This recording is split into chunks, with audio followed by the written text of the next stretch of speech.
I've been asked a few times about how I set up the Prodigy cars, and now that we have the Pro Kingpins, it sort of makes it more like a real world car. So I thought I'd show you guys how I do it. Not an expert, certainly not the fastest guy in the world, but I'm pretty good, and I kind of take a logical approach to things. So just thought I'd share how I do it. Others may have better ways. Excited to learn from you guys as well. But let me just sort of walk you through what I do. So I've already taken the car and I've already done a few things before I got to this point just to save time because they're easy to understand. But I set the rear ride height from the back of the car like this. And usually I set it at 5.2 is what I'm starting my WGTRs at. So that's the most consistent thing side to side. It doesn't really change other than the washers underneath the axle. So you're not going to mess anything up. You get those the same. And I start there to make sure I have the right ride height in the rear. I'm also using a droop gauge to set the rear droop.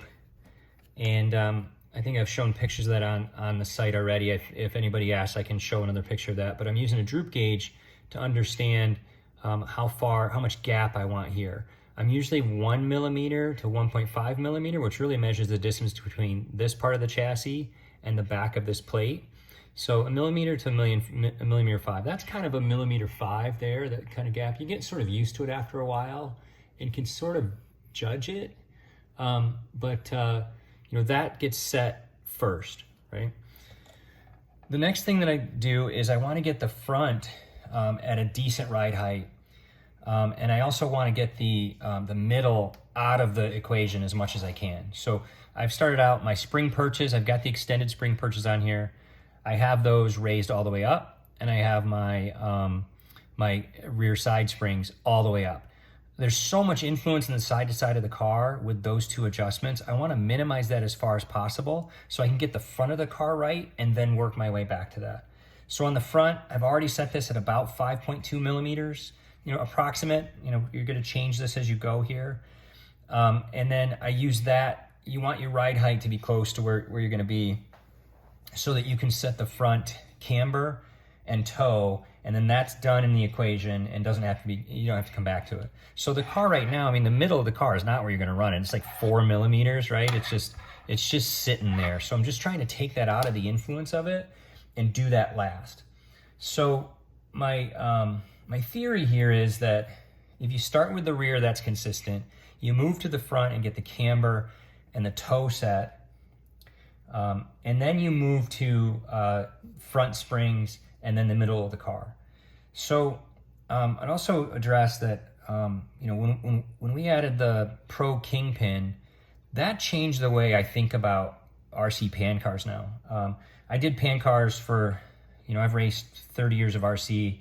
But I left RC for 10 years and raced SCCA and raced spec Miatas and had to sort of learn how to set cars up in the real world using scales, and it's much bigger and harder to maneuver. You can't pick them up like I just did, right, obviously. But the same things are important is come up with a method that works for you, be consistent with it, and it seemed to work for me well there. And what I mean by what it's now done is, you now have a spring on all 4 corners of the car with an adjustment point. The old way, I guess you could with the older Kingpin, you could do shims and try to do it that way, but it just wasn't as functional. This is much, much, much better way to be able to adjust the car. So my theory about that, or the way that I tried to do it in the big cars, is I would start out by setting my spring perches at I'd measure down the spring perch to a certain distance, and all of them would start front and rear in a similar orientation. Then I would go around the car and I would measure the ride height on each side and really try to get a ride height. I'm trying to get the frame to sit where I want it. So up front, I really only have, 4.6 here. I really only have, I have 4.6 here. So I'm pretty close to even on both sides. So I'm going to go ahead and get this back up to my 5.2 by turning the Pro Kingpins, and I'm turning the same distance on both sides because I'm close now, right? So let's just get it close. And each time, compress the car. So I'm gonna do these at 5 because when I raise the middle of the car, this is gonna come back up and I'll be about 5.2. So I'm still a little low there. And I'm still a little low here, but still even. So that's really, really, really great news, right? So let's go a couple more. So 2 lines, right? So I'm doing the same on each side for right now. And again, reset the car.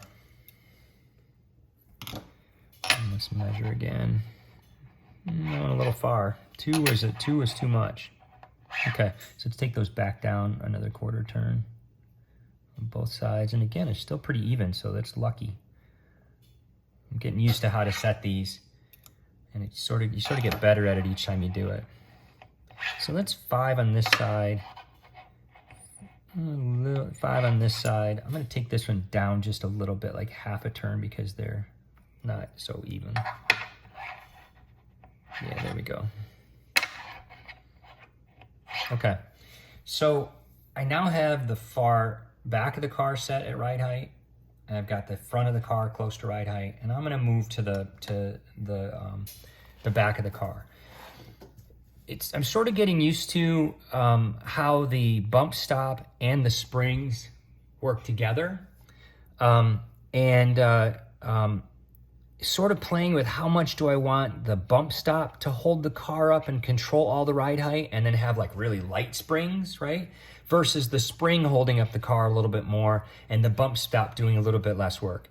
Where I've landed so far on the GTR, and yours might be different if you're doing your F1 or if you're doing your GTR. I've added, I've posted pictures before of this. I've added right here, let me get the camera the right way. I've added a little spring perch thing underneath. I've glued it on my chassis there. So I don't know if you guys can see that, but I've got this little piece that sits right there. That's the old school, kingpin shims for the bigger springs, for the big wolf springs is what they used to be. So I've got those on there, so it's going to influence a little bit more. You may have to go a couple more turns than I do, but what I do is I want the spring, I usually end up with these about 1 turn down, right? Is what I've been playing with now and what I've liked. So I set my wrench here, and I'm just going to do 1 full turn of the spring on each side. Because I want to start from a consistent place, right? And now I know that my car has worked really well about there, right? So they're the same distance down. I'm still not going to be at ride height. It's not going to be enough to influence it. I'm at 4.4. I think we raised it from 4.2 here, right? So now I'm going to use the bump stop. I'll come back to the rear springs, but I just wanted to get a relative idea of how much I want to use the spring. As I test more, if I decide I need 2 turns on the rear springs because I want to use the spring more than the bump stop, what I find is the bump stop's a little stiffer than the springs, right? So if you use the bump stop to hold up the car, the whole back of the car is a little bit stiffer. If you use the spring, more of the spring to hold up the car, then the back of the car is a little bit lighter, right? So at this point, again, this is 1 turn down seems to be where I've been starting, and it seems to have been pretty good.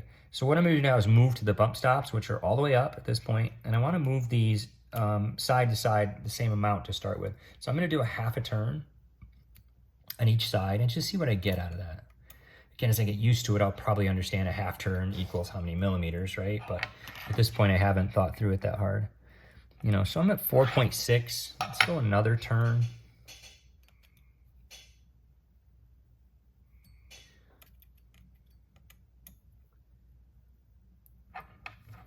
And reset the car after you do any movements, right?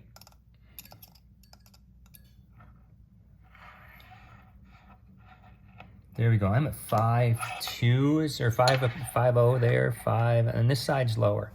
So what I'm going to do, because I've got this condition where I've turned them the same, and I've done as much as I can to be consistent, but I've turned them the same, but I'm still a little bit off. I need to account for that now. So now is where I'm going to get into the fine tuning. So I'm 5.2 over here, only 5 here. So I'm going to add another maybe quarter turn here and see if that's too much. So it raised both sides, and just let me reset the car. Again, be consistent, right? So I'm just touching 5 there. I'm 5.2 over here. I'm going to take a quarter turn out over here. and add another 1/8 of turn over here. Reset my car again. 5, just over 5, and just barely under 5. So this needs another 1/4 turn here. No, 1/8 of a turn, that would be good.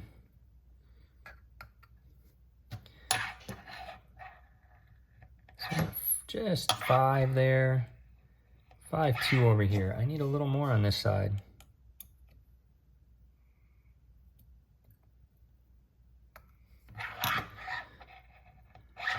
Okay, so now we're to the point where I'm even on that side, but we need to chase the rest of the car. I need to come back to the front and make sure that my front is still that same even flat chassis on both sides. So same thing with my Miata. I'd have to do this way harder though. You got to jack them up and put stands under them and crawl under there and turn the spring perches and then reset the car. I mean, it's much easier on an RC car. I actually don't miss doing that harder work on the Mazda, but you sort of have to chase it now around the car. And what I'm looking for is I want the car to be the same all the way around.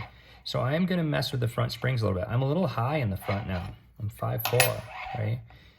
I'm 5'2" on this side and 5'2" on this side. So I just need to take out a little bit more off the front. So I'm going to, again, be consistent, turn these the same distance because I'm decent side to side. I'm going to go just 1. And I love these little marks that Josh put on them so you can see how far you're turning. Just a brilliant design. There's so many things about this car are so well designed and thought through. Okay, reset the car. Where am I at? I'm 5'2", that's pretty good. 5, I'm a little low on this side, but let's see what's going on back here.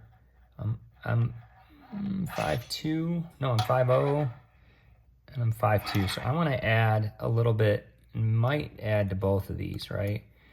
So I'm going to go 1/8 of a turn back here and just 1/8 of a turn up here as well. Again, reset my car, make sure I'm not taking bad readings. 5'2", 5'0" still.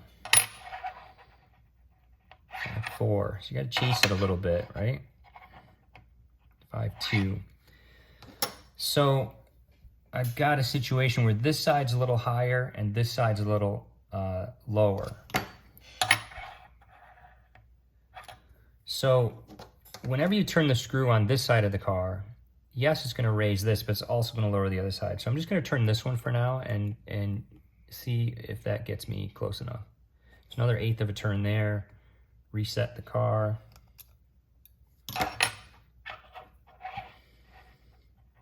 Five two. See, it brought that side back down. Still a little low. Still a little low. And 5'2". So I'm going to go a little higher here. And a little higher here.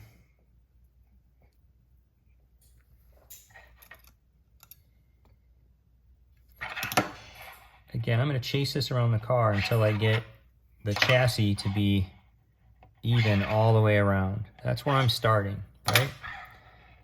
So that's pretty good. So I've got 5'2" all the way around the car.